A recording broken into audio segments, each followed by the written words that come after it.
নমস্কার সবাইকে, রিম্পাস কুকিং স্কুলে সবাইকে স্বাগতম। নতুন আরেকটা রেসিপি নিয়ে আসলাম তোমাদের জন্য। আজকে অনেক দিন ধরে চটপটি খেতে ইচ্ছে করছে, তো ভাবলাম বাসায় চটপটি বানিয়ে ফেলি। তো সেই জন্য এখানে আগে থেকে ডাল আমি ভিজিয়ে রেখেছিলাম গতকাল রাতে। আর এই মটর ডালটা কিন্তু সারা রাত ভিজিয়ে রাখতে হবে, তা না হলে কিন্তু এরকম মোটা হয়ে ফুলবে না, আর পরবর্তীতে কিন্তু সিদ্ধ হবে না। সো অবশ্যই ভালো করে ধুয়ে তারপরে ভিজিয়ে রাখতে হবে। এর মধ্যে একটা আলু এবং একটুখানি মরিচের গুঁড়া আর একটু হলুদের গুঁড়া দিয়ে দিলাম। আর তাড়াতাড়ি সিদ্ধ হওয়ার জন্য আমি এখানে সামান্য পরিমাণে একটু খাবার সোডা অ্যাড করছি।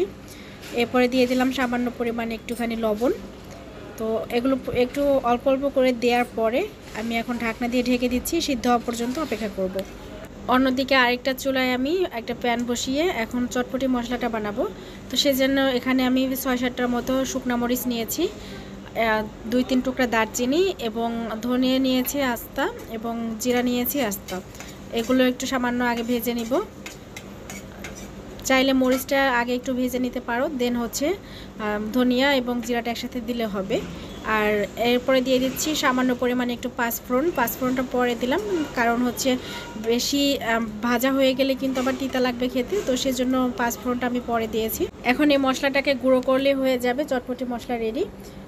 অপরদিকে এখন আমি চটপটির টকটা আমি রেডি করে নিয়েছি। তো এখানে আমি তেঁতুল নিয়েছি, পরিমাণ মতো জল দিয়ে আমি তেঁতুলটাকে ভালো করে এভাবে কাঠটা বের করে নিচ্ছি, আর আঠিগুলো ভিতর থেকে ফেলে দিব। এভাবে কিন্তু আমি খুব ভালো করে ভিতরে যে ময়লাগুলো ছিল আঠিগুলো, এবং অনেক সময় তেঁতুলের মধ্যে কিন্তু খোসাও থাকে, তো সেগুলো ভালো করে ফেলে দিতে হবে। এরপরে আমি যে মশলাটা বানিয়ে রেখেছিলাম সেখান থেকে 1 চামচ মশলা এর মধ্যে দিয়ে দিচ্ছি, আর দিয়ে দিচ্ছি একটুখানি লবণ। একটুখানি বলতে টকের জন্য যতটুকু লবণ দরকার আমি ততটুকুই দিচ্ছি। এখানে চাইলে তোমরা টকটা আর একটু পাতলা করতে পারো, আমি যেহেতু চটপটিতে দেবো সেই জন্য আর পাতলা করছি না। যদি ফুচকার জন্য রেডি করা হয় সেক্ষেত্রে এটা একটু পাতলা করতে হবে। এদিকে আমাদের ডাল সিদ্ধ হয়ে গিয়েছে, তোমরা দেখতে পাচ্ছ, আর একদম পুরোপুরি পারফেক্টভাবে সিদ্ধ হয়েছে। আমি তোমাদেরকে একটু ভেঙে দেখাচ্ছি। আলু এবং ডালটা খুব ভালো করে কিন্তু সিদ্ধ হয়ে গেছে।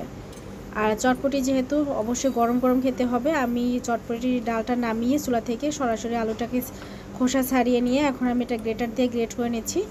চাইলে এটা কিন্তু হাত দিয়ে ভেঙে দিলেও হয়, তবে গ্রেটার দিয়ে করলে একদম পারফেক্ট একটা আলুর যে মিশ্রণটা সেটা সুন্দরভাবে হয়। এখন আমি ওই বোলের মধ্যেই আমি ডালগুলো দিয়ে দিচ্ছি, আর তোমরা দেখতেই পাচ্ছ একদম গরম ধোয়া ওঠা ডাল। চটপটি কিন্তু গরম গরম খেতেই ভালো লাগে। এখন এর মধ্যে দিয়ে দিচ্ছি পেঁয়াজ কুচি, কাঁচামরিচ কুচি, এবং আমরা যে মশলাটা গুঁড়ো করে রেখেছিলাম সেই মশলাটা আমি এখান থেকে পরিমাণ মতো দিয়ে দিচ্ছি। ঝালটা যে যেরকম খাবে সেই পরিমাণে দিতে হবে। আর আমি অন্য কোনো সালাদ আজকে ব্যবহার করছি না, চাইলে তোমরা এখানে শসা এবং টমেটোও দিতে পারো, অথবা ধনেপাতা কুচিও দিতে পারো। আমি এগুলো আজকে কিছুই দিচ্ছি না, নর্মালি বাসায় আমি যেভাবে বানাই সেটাই তোমাদের সাথে শেয়ার করছি। দিয়ে দিলাম আমি তেঁতুলের কাঠ, মানে টকটা, আর সাথে দিলাম বিট লবণ একটু, আর স্বাদ মতন আর একটু লবণ। আমি চেক করে আমি পরবর্তীতে যদি লবণ প্রয়োজন হয় সেক্ষেত্রে আর একটু লবণ দেব। টকটাও তোমরা তোমাদের পছন্দ অনুযায়ী দিবে। এই তো হয়ে গেল আমার চটপটি রেডি। এখন প্লেটে সার্ভ করলে হয়ে যাবে। আর উপর থেকে আমি কিছু ফুচকা দিয়ে দিব।